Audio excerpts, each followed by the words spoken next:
welcome to a very cool segment. In this segment we are going to talk about the Panasonic video cassette player AG-7650. Wow, just look at this one. We're gonna go around. Look at the back. Look at that. Wow. Man, I am excited about this. Okay, the story behind this beast. I have to say, it's a beast. It was really heavy to carry it up all the stairs into my little crib. That's for sure. But as always, if there is a will, ... But first, let's just get a little sip of this coffee, okay? Ah, it's a typical coffee day. Sitting here rubbing my hands. Anyhow, let's see now what we have here. Like I said, this one has been used in a very nice studio, in a radio station actually, one of these that you had at school, etc. And they also did some VHS stuff and video stuff. They had like a control board and stuff like that, but during the years they moved on to the digital world, sadly. But good for me, they saved something nice for me.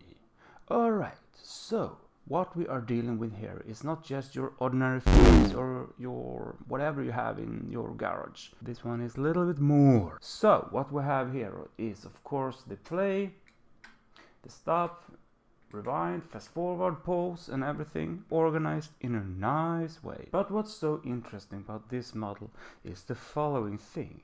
If you're just moving up the camera, I'm gonna try and get it in focus. Bzzz, autofocus, come on. Tilt function. There we go. You have a very nice control, a Tbc control, where you can control the video level, the black level, the chroma level, the chroma phase, and the YC delay, system phase, H, fine coarse, and all that fancy stuff. So this is where things are getting a little bit more advanced compared to your home video system, because here you can, let's see that the video level is a bit low. You can just crank up the signal so you get a stronger signal, and if the black levels are high, you have a video cassette that's been copying around, and you are about your 5th copy or something like that. The black levels are getting a little bit, overkill. You can turn them back in the chroma level and the chroma phase and all kind of that. And this is just to get your very most expensive video signal even more expensive, so you don't put it on sale, because that would be ridiculously bad. If we are looking up here, tilting it up like so, we also have normalized audio levels for the 1-2 channels, so you can kind of the normal level, that's a normalized signal, because if you're having a tape, during the years when the tape is kind of rolling, it will get scratched and you will get these, the wobbly signals, so to say. You will have wobbly audio quality, and that way you can just normalize the signal, so it will take that wobbly things and put them as straight as possible. It will kind of, stretch out the signal. In a rough way explained, it will do that. But if you have a perfect audio channel, you can just go here and just tweak with so it doesn't get too loud or it doesn't get too low. When your listeners are listening, you want to have a nice audio signal, so to say. You don't want it to be distorted, so that's where you can tweak things really nice here. But there are more things to this one. If we're just tweaking it around and we're backing up the camera, like so, we're tilting it, tilt. There we go, perfect. Tweak it in like that. So anyhow, we get the usual stuff. We get the play button, we get the stop, we get the rewind, the fast forward, and we have ready, so you can go into the menu and you can search. And when you're pushing the search button here, you can search for a certain part in your video, like if you're having it standing on, this scene we have been talking about, like in this case, okay, we have been talking about videos, and we are gonna focus on the video signal, and he found that little clip, and it starts you know, the whole tape is like 5 hours long. Well, it's not that long, but let's say 120 minutes long.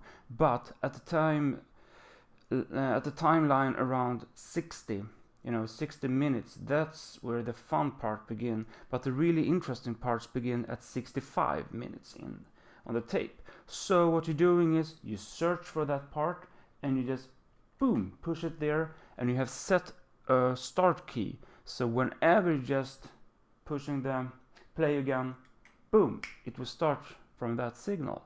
But in some, or not signal, that place. But sometimes you have a more defined, it's that certain little second.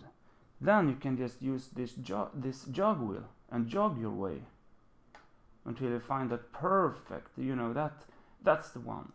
But it doesn't stop here, and this is something really interesting. If you have like a center point and you think, oh, this is nice, but I want to tune in on just that detail, boom, you can push it in. And let's say it starts here. Now you have a new center point. So you can juggle back and forth, but always come back to just that exact. So this center point, so this is kind of working like a zoom. So you have like the total range here, boom, boom, boom, boom. But if you push it, you can have fine details. You can have a new center point. And that's really, really useful. All right, and down here we have headphones levels, and here, like I said, here you can choose what audio you want to monitor, because you have like a secondary or you have an external monitor for the audio as well. If we're just doing like so, you can see it better. You can have the local control or remote control. We are also going into that in a little while when we're taking it for a spin. And we have some more things here. You see you have a lid, and the lid can be opened. Push to open, it says. And if we're pushing it like that way, here are some settings, some, you know, more fine-tuned settings. You can have, like I said, sync selector, image, you can have it normalized, or you can have it edit, and the CAC image, all fancy stuff. And you can also have like timecode set here, so you can have it on audio channel 2 or the LTC channel. So that is real cool. But if we are taking her for a little spin, like so. Okay, so here are the line in, of course, because without that you wouldn't be too happy. You wouldn't have any kind of power to run the thing. And you have the timecode output. And what is that? Well, the timecode, that is like, you get the jazz. That's the whole like timeline. And what it does, it sends out pulses. And you also have to ground the device. That is very important, because else you will have various of you know, spikes and all kind of stuff going on. Alright, let's move on. Over here we have, like I talked about before, the channel. You have channel 1, channel 2, channel 1, channel 2. So this is a normalized output. So you can kind of run the normalized into your broadcast kit, and you can always hook it up to an equalizer or a broadcast suite, like, you know, yeah, the usual, the basic stuff. Well, if you have been working in a broadcast studio, you know the basic stuff. But that's a little bit behind, I think. Or if you want to have it explained, just let me know and I can absolutely give you a ride. So we were talking about the remote things. There we go. So first you have the TBC remote, and you also have a remote. It's a serial remote control, so you can hook this one up to a computer and use the serial 9P for that. It's a really nice system, actually. Yeah. And like I said, you have video out monitor, you have video out 1, 2, and you have the audio monitor out. So the thing is that you always have to monitoring your signal and audio. So these two ports are being used to that. And this one you can send if you want to have, like, let's say an external filter. You wish to have even more more advanced option to work with, like the signal. You wish to have some kind of overlay, you want to have your company logo and all kind of that stuff. You can use these too, because these are like the final, it's like your master channel out. So that's very cool actually. And if we are looking up here, you have the remote connector for the 34p. Anyhow, if we are looking down there, you have also SVD out, a 1, 2. And you can also have referenced in. Back in the days, you always had reference signals from different master tapes. If you had one from Arnie, you had a reference signal that was corresponding to Arnie's. But if you had one from F's, you had another reference signals, and that was very nice to use, because from Arnie and F's you didn't have the same reference. The signal from the actual video tape or the master tape itself are different, so you need to have reference signals for them. And if you would put in like an FC cassette, you had a total different signal. What's so cool about this model and this device is that you have a lot of modules inside, and we are going to take a look at that now. Alright, would you look at that? Man, that's a thing of beauty. That's a thing of beauty.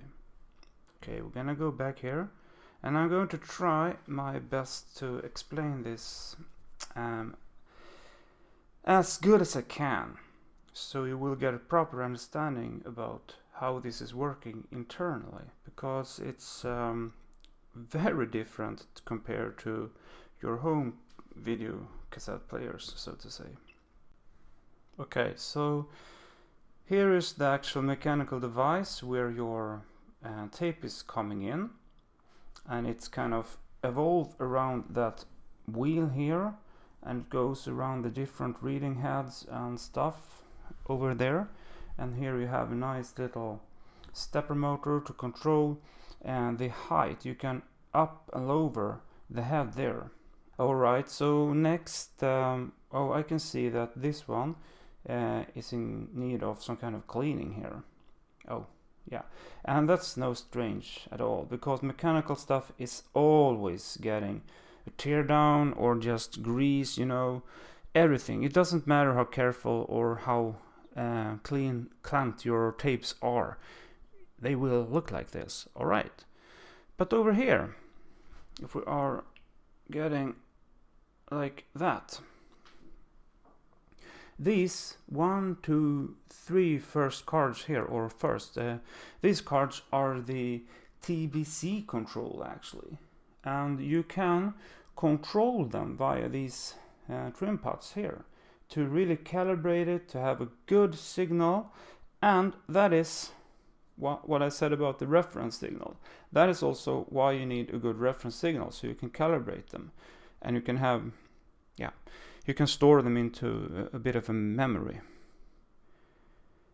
And that one over here, this one, is also having an external board. It's an expansion on that, on the VBO 499B card. So that's great. And here we have like the third Tbc card. And down here, this one is for the audio. And so it has an audio processor with some really nice DACs and stuff like that to make your audio signal really great. And over here we also have at the bottom, so to say, you have the whole circuit, or the circuits for the audio out, the normalized stuff, and the normal and the hi-fi out, yeah. And here we also have some ribbon cable that is going from this controller card, and this controller card is actually the firmware. So this is, if you want to have it upgraded and, you know, play around, you can upgrade the firmware. And it also have a transport slot there. So like I said, this is kind of amazing, and this is also a very important part. That's the whole PSU, and it goes there as well, because you have the VEP external, so you don't get any fancy signals, you know, the hum and buzzes. And that fan, I have heard, is exceptionally loud, so we are going to take a look at that to see what we can do. But as far as go now, the first thing I'm gonna do is to check out the PSU, because there's no way, Jose, that I'm going to turn on this device without checking the PSU. And it's easy PSU. You just lift it out and you hook it up to your multimeter, and you can check it out. And secondly, I'm going to as well clean all the mechanical part with the proper cleaning stuff according to the service guide, and I'm also going to use some proper cleaning grease to the plastic parts. So I'll see you in a while. So we're back in the workshop now. I felt like I want to show you something, because you know by now how things are going. I don't just stop where normal people stops. And we were talking about these cards here, and I'm just gonna, well, why wait? I'm just gonna show you what I'm talking about instead of talking what I'm showing you about. And now, this is little latch or protection thing that holds the card in place. Is very nice to have, but oh, by the way, I have some news to share with you. If you hear some kind of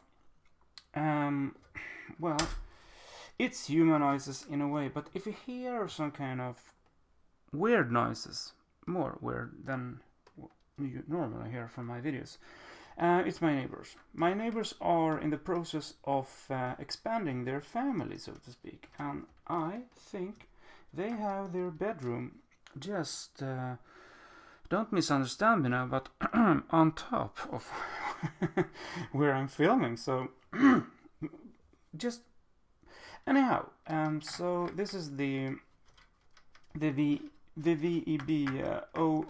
0499 card I was talking about earlier on. And what this is the TBC card, where you can control most of the settings. And we're gonna get ourselves a nice background here. So here we go.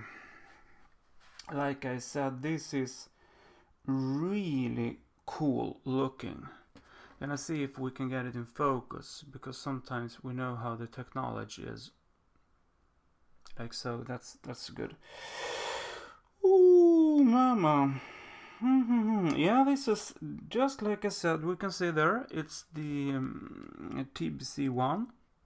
So this is the control card for all the signal stuff, and I could, but I'm not going to pull this daughter board off the other board, or actually this is the A card and this is the B card, so I'm not gonna pull. This is the expansion board from the, anyhow, we can just see there, you know how things are, and that's the little modification, the add-on, and it's basically, I'm just gonna sneak under here.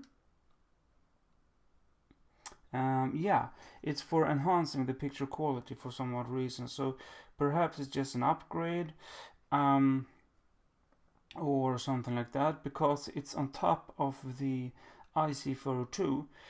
And if you didn't know the service manual, you wouldn't know what it is. But that is exactly, it's a signal processing thing. So it just enhanced the signal.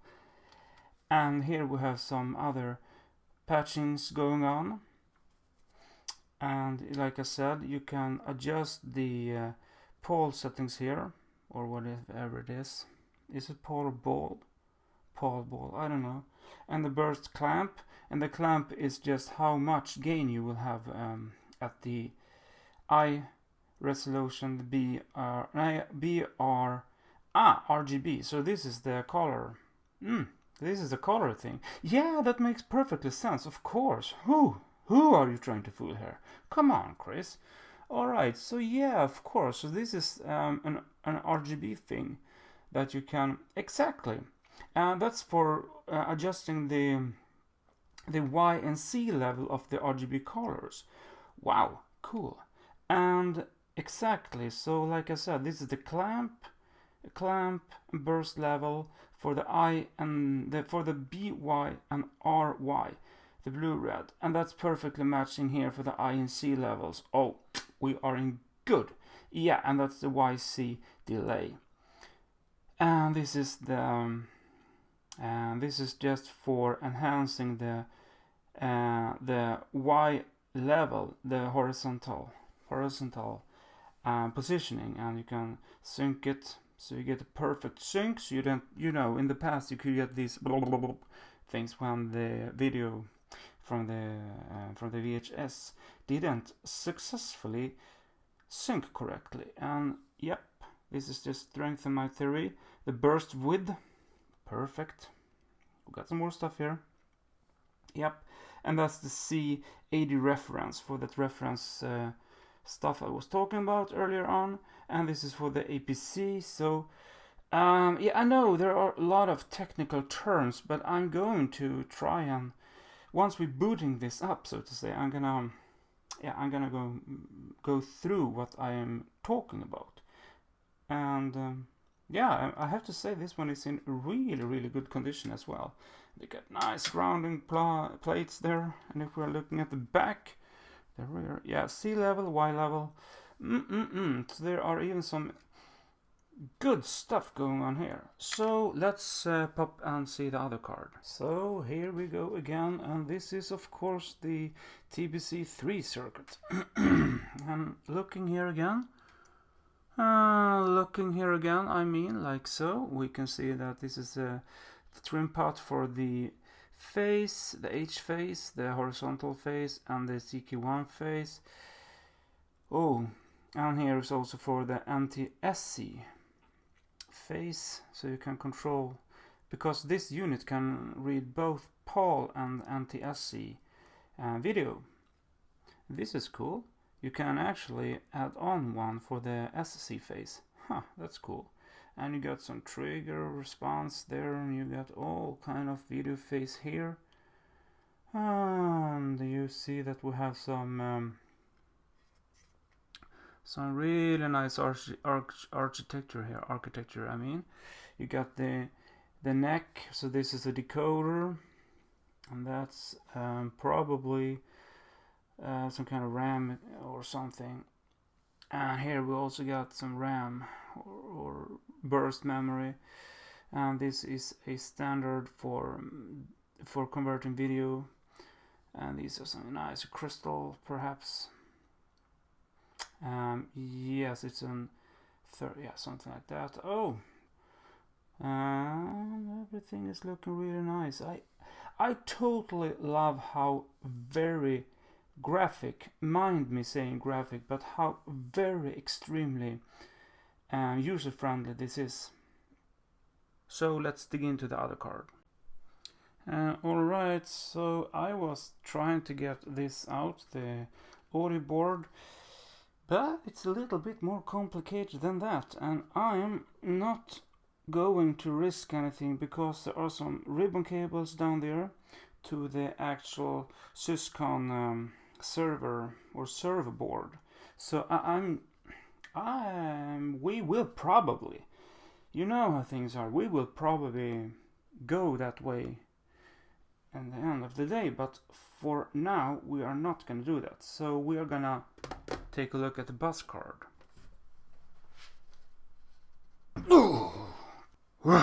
Goodness, like I said, this is quite some heavy stuff. So we are gonna remove this protection thing here that I assume is just for protection. I wonder if my neighbors are using these kind of protection things tonight or today. we are in. The whole thing has been exposed. And so this is the actual controller card for all these all the interface circuit stuff like I was talking about earlier on. This one I have to be really careful about because yeah, you just don't want to destroy things, so I'm just gonna carefully, slowly.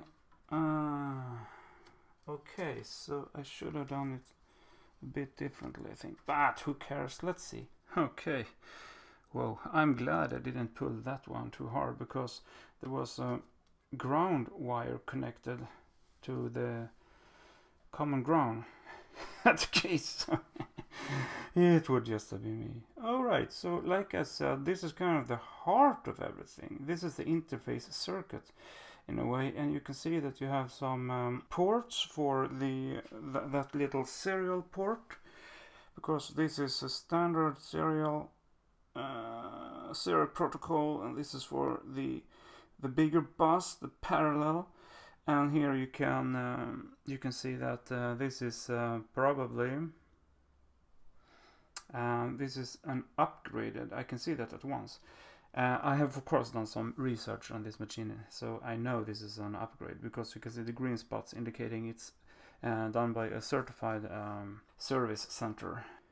And also here we have a neck, a typical D65. Yeah, that is a for the serial device too. So it's kind of like a protocol type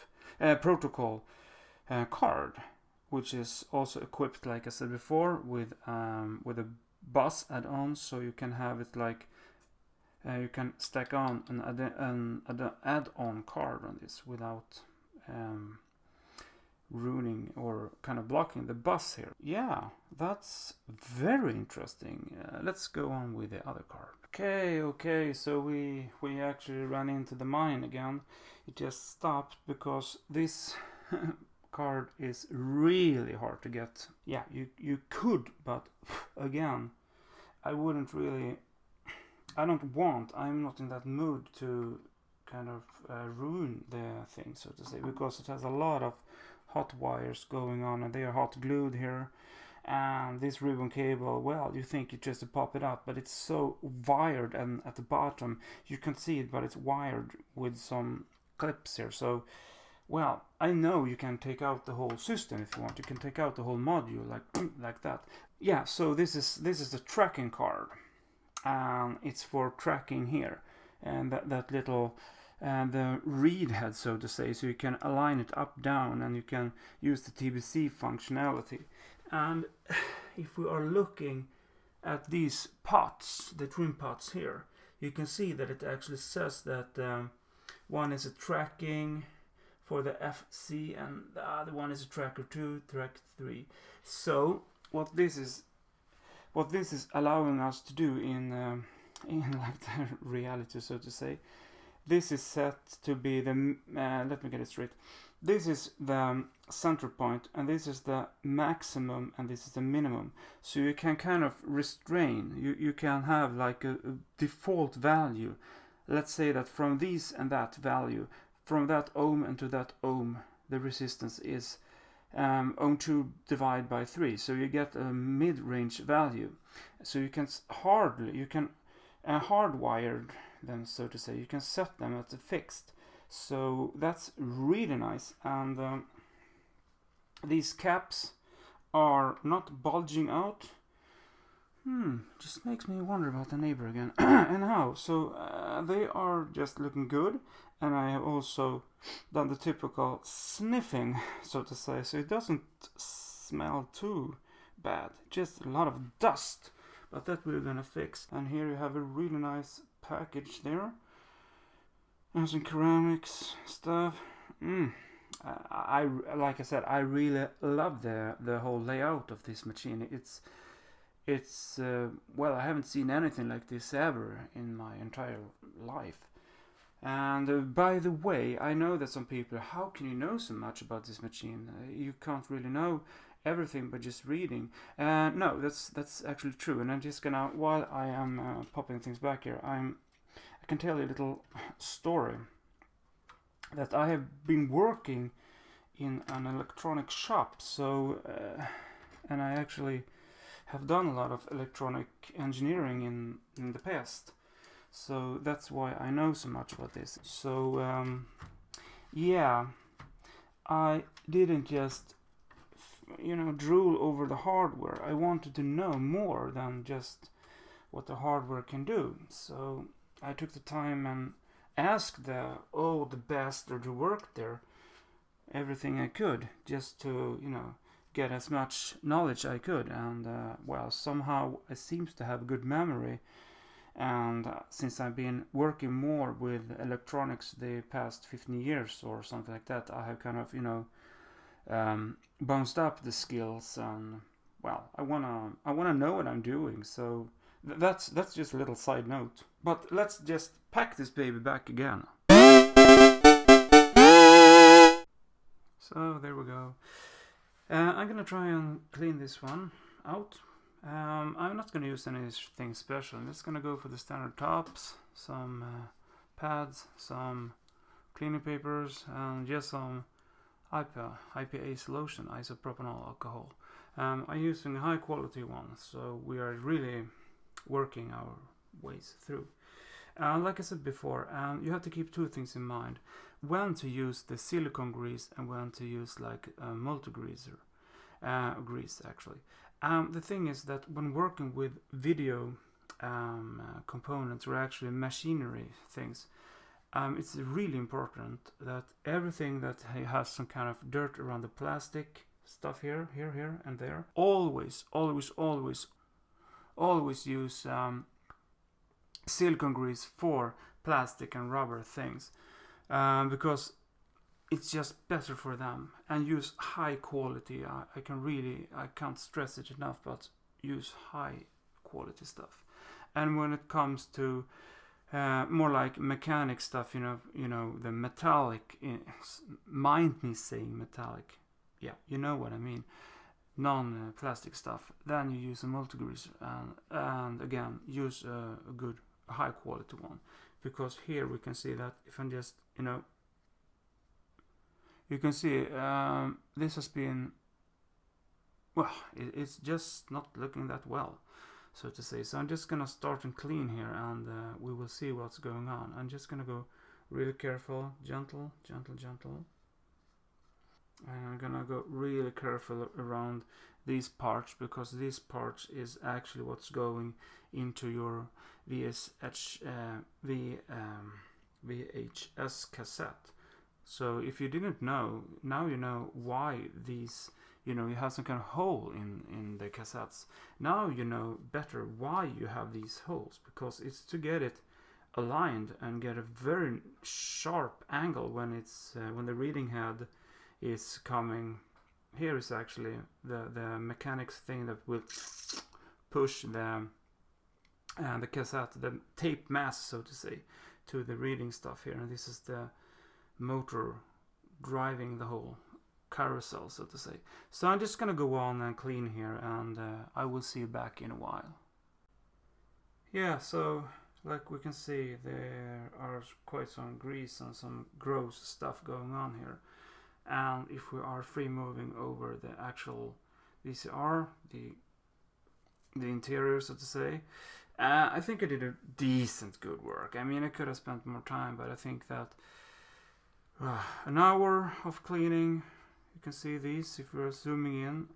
There are some spots there, but it's alright. I'm just gonna run a clean tape, and we can see this was the really dirty area, and that reading head is looking supreme. It's like a mirror. You can just mirror everything into that. So if we're just looking, you can see it's really clean, and you can see these that those lines are tracking lines. So that's why I had to clean out that part as well.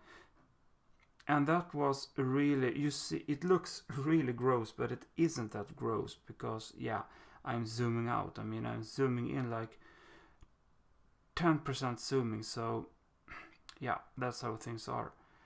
And like I said, I could probably take it apart even more, but for this test I am pretty happy.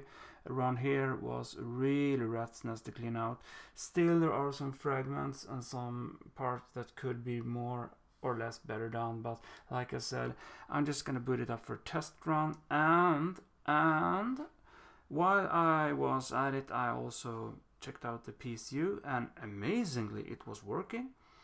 I just felt like doing it. So now we are just gonna boot it up and see what's going on. Alright, we are back here. It's the moment of truth. When I'm gonna turn on the device, we're gonna see, is it working or is it not? Let's hope that this is working. I mean, I went through the PSU and everything was fine. I measured the voltage and everything, but you never know. And yeah, that's about it. Let's see.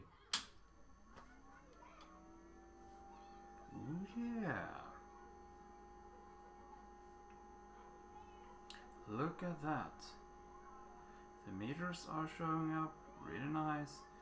Wow, we have a nice backlight and the display. I'm amazed. And the LEDs are fine. Oh, the jog. Oh, did I touch that? Of course I did. And we can see that if we're... That's the SHTL. And that's the jog. Alright, I think we're in business. So, black tape. You never know what's on these tapes, but I'm gonna rig this one up and we're gonna give it a go. Alright, the moment of truth. Let's insert the tape.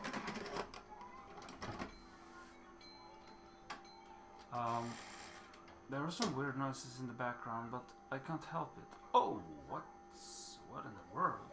Huh, children, kids. Alright, speaking about that, we got something going on here in the background as always. For some odd reason, I always seem to record my videos at the wrong time or the wrong anything, but let's just focus on this. I'm getting crazy here, but that's life. And today it's so hot and warm, so I need to have the windows open. But anyhow, so let's play. And we can see that this is some really good quality. I mean, you have to keep in mind this is an VHS cassette that is from, I don't know, I just took it from the drawer, so to say. I have no idea what this is. It's just a movie playing, so I'm gonna just eject this one so I don't get a copyright strike or something like that showing illegal copyrighted things. But it seems to be working, but we have more. Don't you worry. Don't you worry. We got more things. Oh, this is an old tape. I know, because it's labeled, I know what's on this tape. And it's old, and this one has been copied around many times. Wow. And this one is pausing, and I can tell you that it's, for being an old VHS cassette, this is really good quality. And now I'm playing with the tracking function here. So let's just roll it. Okay. Yeah, this is from a very nice horror movie. Yeah, so I was aware of that content, but still we can show what's happening if we can scrub here back and forth, back and forth with that little jog wheel. And if we are pushing it out, we can use this STL and fast forward, pause. Alright, there we have, it's almost that scene we're looking for. And you're pushing in the jog wheel and you can jog your way back, and forth. So you're going almost like frame by frame. Oh, that's a nice one. I want to make a screenshot of that. So just wait until the bad stuff is out of the way. See what I mean? Now we have perfect quality, perfect still of this. And I mean, this is extraordinary nice. and we can even decrease the quality. I really wish that I could show you the video level and black level things I was talking about, but for that purpose, for crying out loud, for that purpose I need to have an external monitor which has some kind of video signal in, but I don't have that at the moment. And I tried, if I'm kind of using this, you just get a blue screen. And I tried all kind of configurations, but if you open the lid up, you can kind of, I'm not sure, but you can see that the image is increasing the colors here. Now it's really oversaturated. So this is some kind of, oh man, so this is some kind of presets stored here. No, it's not, sorry, my bad. It's that CAC mode. Color adjust correction. So here it's kind of it's the way it is from the cassette. Oh my gosh. And this is when it's off. Now it's normalized. So you have a lot of nice things you can pick and choose here, but the purpose of this video was to go through everything, restore it a bit, clean it, and just make sure it's running. And hopefully in another episode I will come back to this device and we will take it for another ride, so to say. Until next time, I hope that this video has been a bit of informative for you, and it's been super fun for me to make, and I just hope that you can push that subscribe button, you can just hammer that bell, insult it, give it a good old go, like I said, and hit that subscribe button one more time, and up thumbs, like, you can do whatever you want. It's 2019, so you can do almost everything. Remember, next year 2020, just imagine what you can do with all these buttons. You can just have fun. So until next time, have a really fantastic day. See you later. Bye.